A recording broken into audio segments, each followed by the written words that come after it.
faiblesse, mais est une puissance. Souvenez-vous, lorsque l'Éternel lui a apparu pour être en communication avec lui, pour le préparer, parce qu'on sait que Moïse, c'est un type libérateur aux temps anciens. Et qu'est-ce que Moïse a dit à l'Éternel à un moment donné? En Exode, chapitre 33,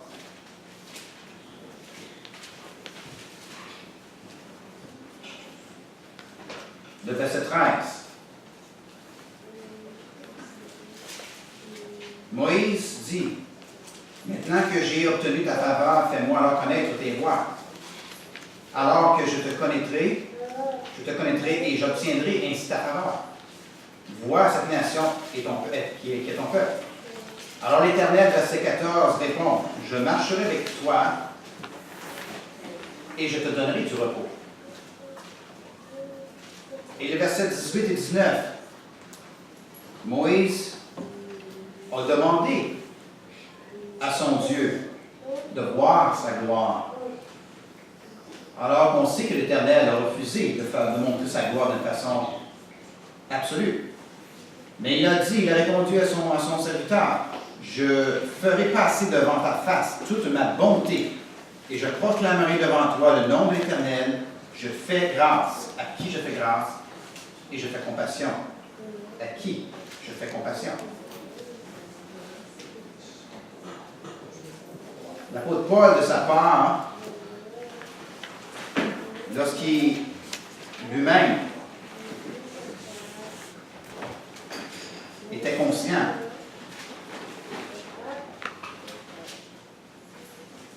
que Dieu est un Dieu de bonté, que Dieu est un Dieu de grâce, il dit au verset 14, « Que dirons-nous donc? Y a-t-il un Dieu de l'injustice? » Et Paul répond certainement. Car il a dit à Moïse, « Je ferai miséricorde. À qui je ferai miséricorde? Et j'aurai compassion à ceux à qui j'aurai compassion. » Ainsi donc, cela ne dépend ni de celui qui veut, ni de celui qui court, mais de Dieu qui fait miséricorde. Car l'Écriture dit à Pharaon que je t'ai suscité tout exprès, dans un but précis, pour montrer en toi ma puissance. Et je highlight ici, ma puissance, c'est pour que mon nom soit publié par toute la terre. Dieu montre à travers les temps, a toujours montré sa bonté à travers les temps, et aussi sa puissance dans le bien, dans sa manifestation.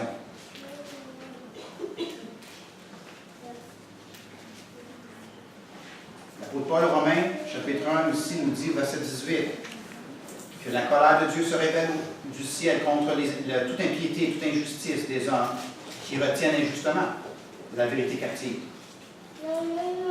L'apôtre poursuit en disant, car ce qu'on peut connaître de Dieu est manifeste pour eux, car Dieu leur a manifesté. Et en effet, les perfections invisibles de Dieu, sa puissance éternelle et sa divinité, se voient fort bien depuis la création du monde, quand on les considère dans ses ouvrages. Alors ils sont donc inexcusables. Puisqu'ayant connu Dieu, ils ne l'ont point glorifié comme Dieu. Ils ne les ont pas rendu grâce, mais ils se sont égarés dans de vains raisonnements et leurs cœurs sans intelligence ont été plongés dans les ténèbres. Dieu s'est manifesté dans sa puissance et il y a une puissance dans le bien, dans la bonté de Dieu. On sait que la maladie du péché, l'aiguillon de la mort qui est le péché, est répugnant, alors que le bien est de toute sa beauté est attrayant. Et pourquoi? Parce que l'émanation du bien est tout à fait divin. Et tout ce qui est divin apporte sa beauté, sa qualité, sa force. et justement du trône de la grâce de Dieu. Et ce qu'il a apporté en bien que nous avons aujourd'hui reçu, nous avons acquis, est inexcusable. Est inexcusable. Si nous péchons encore contre Dieu, nous rendrons tous compte en bien ou en mal devant lui.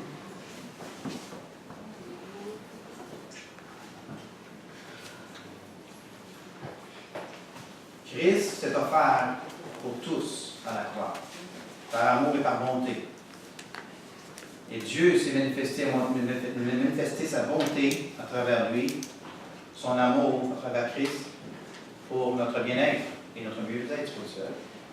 Pour que nous soyons capables d'aimer et de supporter comme lui a supporté sa croix, comme lui a supporté le mal, comme lui a été agonisé, et qu'afin aujourd'hui nous ayons la puissance de le faire. Il nous a enseigné sa parole, il nous a initiés, et par la connaissance de la parole et dans la pratique, nous réalisons vraiment la puissance, le pouvoir de faire du bien. Un autre argument pour démontrer que le bien est puissant, c'est à travers la parole et aussi à travers son esprit. L'auteur aux Hébreux, chapitre 1, verset 3, nous parle de la puissance de la parole.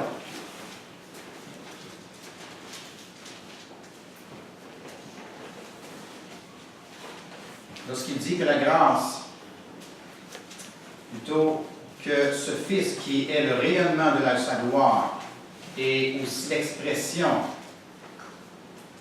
de son être, soutient vraiment toutes choses par sa parole puissante.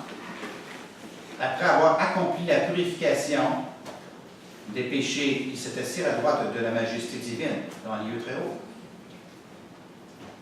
L'apôtre Paul lui-même dit que l'Évangile, c'est une puissance pour le salut de quiconque croit, du juste premièrement, puis du grec, c'est-à-dire de quiconque croit à cette parole de vie, à cette parole qui apporte la puissance, qui peut transformer, qui peut changer l'âme, qui peut changer la condition du cœur.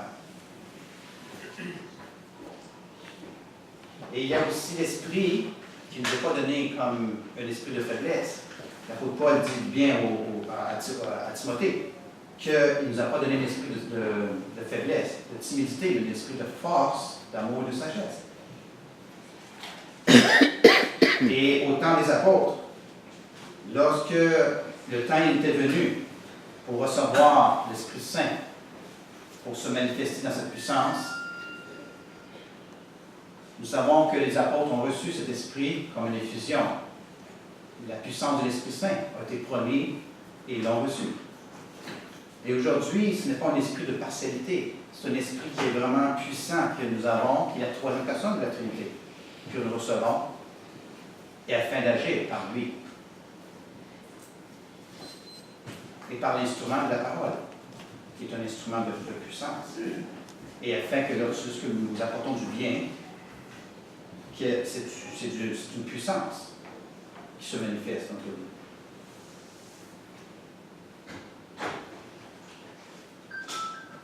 On sait que les recommandations du Seigneur sont crues et strictes lorsque nous les considérons dans les évangiles, mais elles ne sont pas pénibles. Ces commandements ne sont pas pénibles, mais sa grâce nous suffit.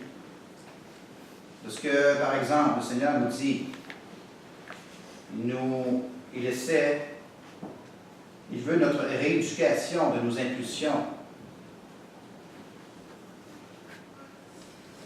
une sorte d'instinct irrésistible qui consiste à rendre coup pour coup, dent pour dent, œil pour œil, pied pour pied, arme pour arme, meurtrissure pour meurtrissure, brûlure pour brûlure, par un besoin de justice et par vengeance. Dieu veut nous rééduquer, que ce n'est pas ici la pensée de Dieu. Il veut nous rééduquer de quelle façon? À ne pas résister aux méchants. selon l'évangile de Matthieu, chapitre 5, dans ce chapitre, on nous parle de toute la discipline, de toute cette rééducation, de ne pas tirer vengeance sur notre prochain. Que celui qui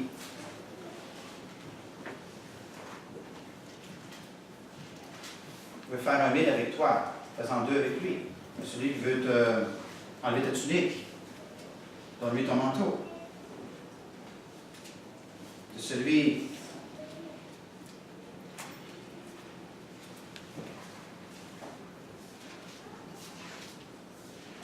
qui tire vengeance, de ne pas faire pareillement, mais de les aider, de ne faire aucun cas.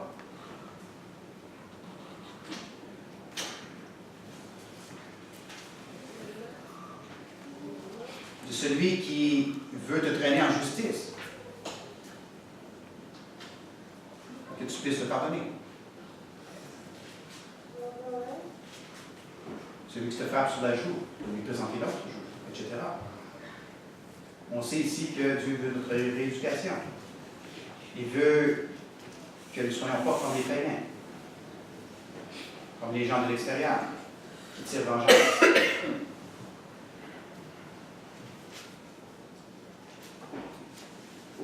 Nous savons qu'en réalité, tout commandement de Dieu est une invitation à nous arracher à nos affections trop terriennes.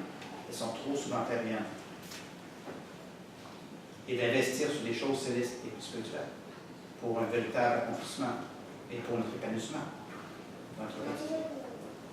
Remarquez que le commandement donné à Israël, dent pour dent, œil pour œil, constituait déjà un progrès dans ce sens et limitait la réaction souvent démesurée de l'homme.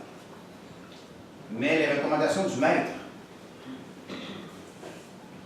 ce que nous retrouvons dans les évangiles, est considérablement supérieur à la loi, qui disait œil pour œil, dent pour dent, mais afin de nous rééduquer spirituellement. Et en fait, nous apprenons à agir et à réagir comme Jésus l'a fait, comme des fils de Dieu, comme des fils d'adoption. La parole est une parole puissante et nous enseigne à agir et à réagir convenablement. J'aimerais vous rappeler qu'il y a deux forces que Dieu nous donne.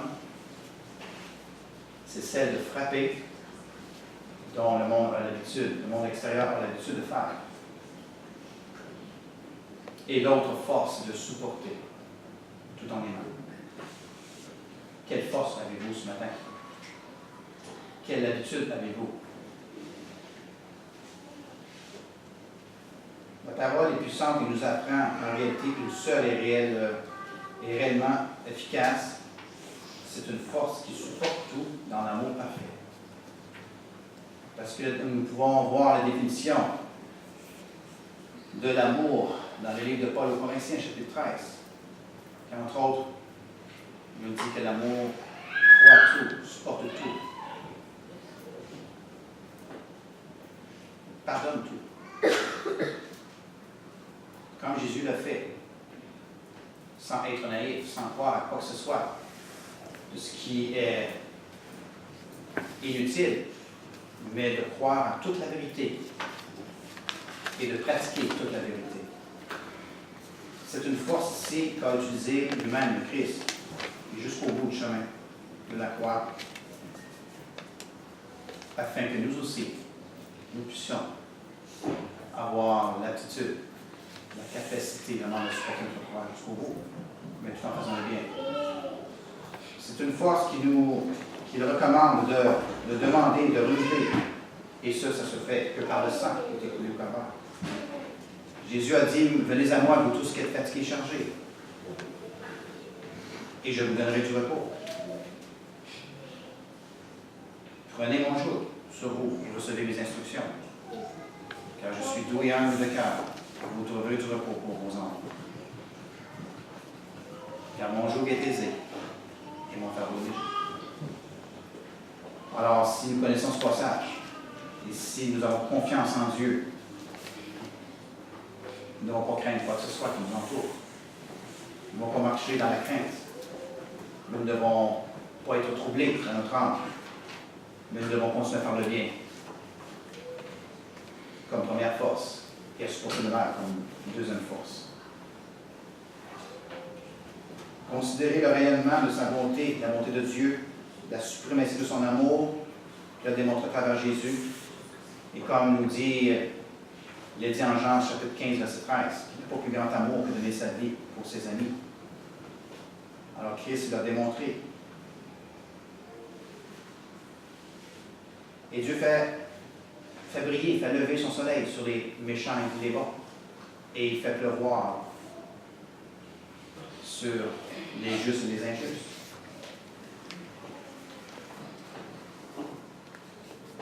Alors, en effet, nous dit le Seigneur, si vous aimez ceux qui vous aiment, quelle récompense aurez-vous? Les péagers aussi n'en font-ils pas autant?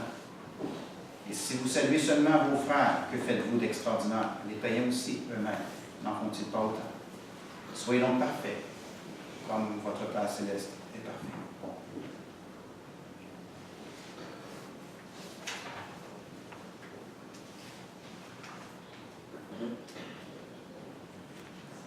Pratiquer le bien nous apporte aussi comme preuve de sa puissance la victoire. Lorsque vous persévérez dans les voies du Seigneur, lorsque, même dans les temps les plus insupportables, vous persistez, la victoire s'en suit toujours. La persévérance détermine la victoire.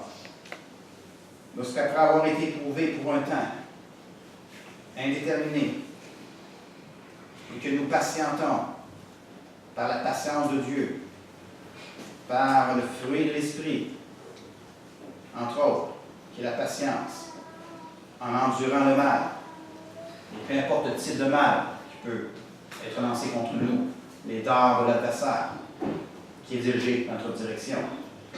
Si nous faisons le bien, la victoire nous appartient. Amen. Tout en continuant à espérer en Dieu, et celui-ci qui révèle cette puissance du bien et par justice pour nous délivrer.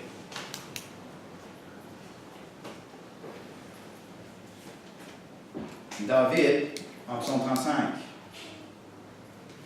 nous parle d'un Dieu qui est incomparable lorsqu'il délivre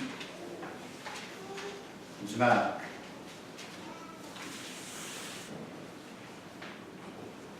Lui-même dit, tous mes os diront, Éternel, qui peut comme toi délivrer le malheureux d'un plus fort que lui?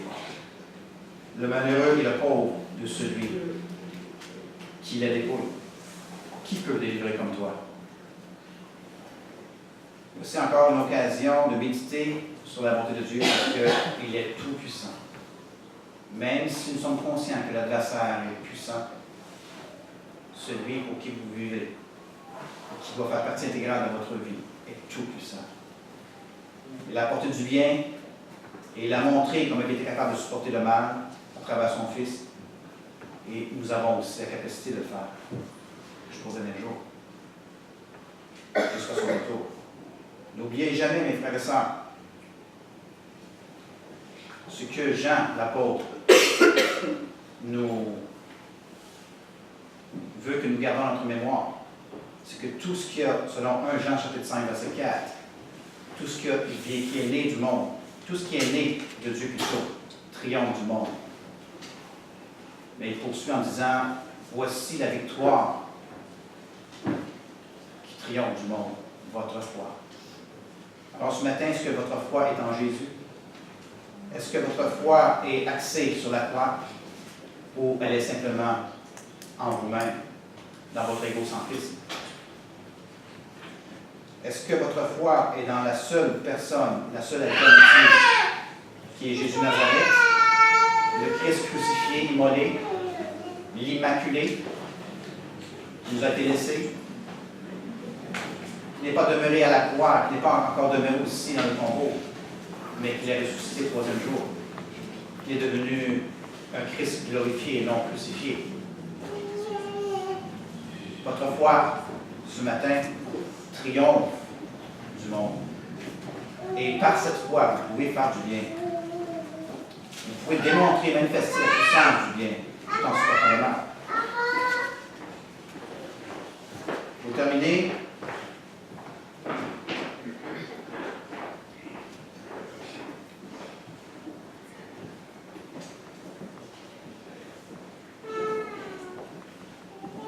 l'apôtre Paul à Timothée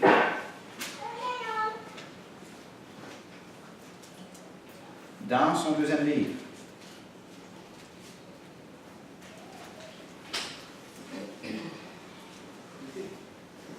Au chapitre 4.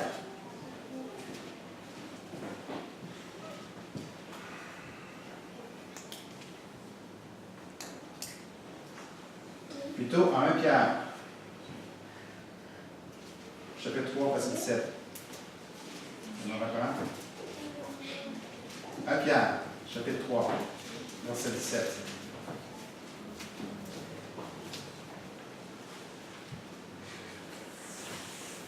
Pierre déclare, et tout simplement, il dit, mieux vaut souffrir en faisant le bien, si telle est la bonté de Dieu, qu'en faisant le mal. Que le Seigneur vous bénisse. Amen.